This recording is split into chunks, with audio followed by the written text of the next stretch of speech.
নমস্কার বন্ধুরা, সাতবাহারের পক্ষ থেকে সবাইকে জানাই অনেক স্বাগত। প্রতিদিনের মতো আজকেও আমি একটি নতুন রেসিপি নিয়ে হাজির হয়েছি। আজ বানাবো পাউরুটির চপ। এটা বানানো যেমন সোজা, খেতেও সেই রকম মজা। তাহলে চলুন দেরি না করে ঝটপট দেখে নিই আমার আজকের এই মজার রেসিপি। পাউরুটির চপ বানানোর জন্য সবার প্রথমে আমি আলুর পুরটা তৈরি করে নেব। তার জন্য কড়াইতে দিয়ে দিয়েছি 2 চামচ মতো সাদা তেল, তাতে একটু গোটা জিরে ফোড়নে দিয়ে দিচ্ছি পেঁয়াজ কুচি। পেঁয়াজটা ভালো করে কিছু সময়ের জন্য ভেজে নেব। তারপর দিয়ে দিচ্ছি অল্প কিছুটা আদা রসুন বাটা। আদা রসুনটাও পেঁয়াজের সাথে ভালো করে একটু ভেজে নেব, যাতে কাঁচা গন্ধটা চলে যায়। এবার এক এক করে আমি সমস্ত গুঁড়ো মশলাগুলো যোগ করে দেব। প্রথমেই দিয়ে দিচ্ছি হলুদের গুঁড়ো, তারপর দিচ্ছি জিরের গুঁড়ো, তারপর দেব সামান্য পরিমাণ লঙ্কার গুঁড়ো। এবার দিয়ে দিচ্ছি স্বাদমতো লবণ।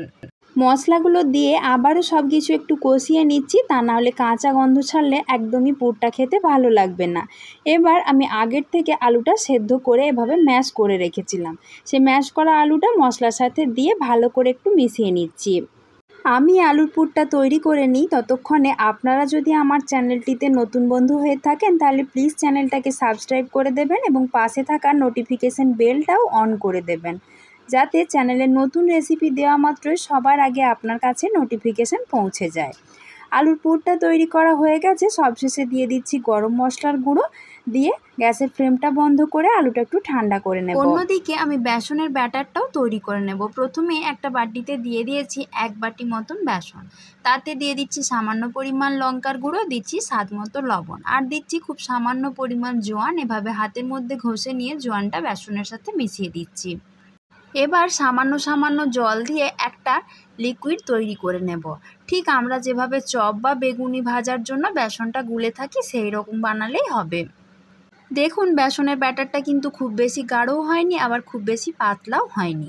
এবার আমি পাউরুটিগুলো তৈরি করে নিচ্ছি। আমি এখানে 3 পিস পাউরুটি নিয়েছি। পাউরুটির সাইডের যে ব্রাউন কালারের অংশগুলো, ওগুলো আমি ছুরির সাহায্যে কেটে রেখে দিচ্ছি। এগুলো ফেলবো না, এগুলো দিয়ে অনেক জিনিস বানানো যায়। আমি কিছু একটা করব, সেই জন্য তুলে রেখে দিচ্ছি। একইভাবে 3 পিস পাউরুটির সাইডগুলো আমি কেটে নিচ্ছি। তারপর আমি এখানে একটা বাটিতে নিয়ে নিয়েছি টমেটো কেচাপ।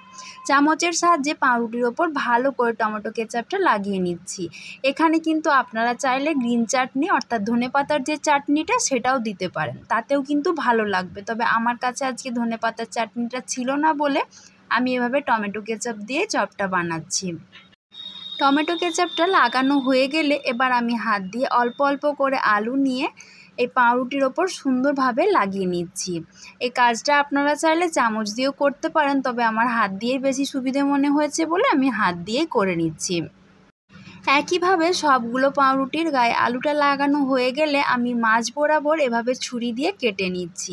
আপনারা চাইলে গোটা গোটা পাউরুটি দিয়েও বানাতে পারেন, বা চাইলে আরেকটা টুকরো করেও কেটে নিতে পারেন। আমি এভাবে 2 টুকরো করে কেটে নিচ্ছি। সন্ধ্যের দিকে বা বিকেলের দিকে আমাদের গরম গরম চায়ের সাথে এইরকম হালকা ফুলকা চপ, সিঙ্গাড়া এগুলো খেতে কিন্তু অনেক সময় মন করে। আর এই পাউরুটির চপটা কিন্তু খুব সহজেই বানানো হয়ে যায়। আপনারা এগুলো বানিয়ে বিকেলে চায়ের সাথে বা টমেটো কেচাপের সাথে পরিবেশন করে দেখতে পারেন, খেতে কিন্তু দারুণ হয়। তারপর আর কি, এভাবে বেসনের ব্যাটারের মধ্যে 1 পিস পাউরুটি আমি নিয়ে ডুবিয়ে দেব। তারপর দুটো দিকে ভালো করে বেসনের ব্যাটারটা লাগিয়ে গরম তেলের ওপর ছেড়ে দিলেই হবে। আমি অন্যদিকে আগের থেকে কড়াতে তেল গরম করতে দিয়েছিলাম। তেলটা ভালোভাবে গরম হয়ে গেলে আমি পাউরুটিটা তেলের ওপর দিয়ে দিচ্ছি। তারপর মিডিয়াম ফ্লেমে একটু সময় নিয়ে ভালো করে ভেজে নিতে হবে, তা না হলে কিন্তু ভালো ভাজা না হলে চপটা খেতে ভালো লাগবে না। আপনাদের সাথে কথা বলতে বলতে তো এদিকে আমার পাউরুটির চপ তৈরি হয়ে গেল।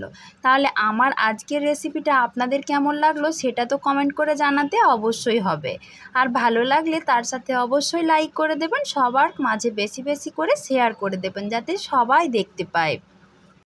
একই রকমভাবে সমস্ত পাউরুটির চপগুলো তৈরি করা হয়ে গেছে। আমি একটা চপ আপনাদেরকে কেটে দেখাচ্ছি।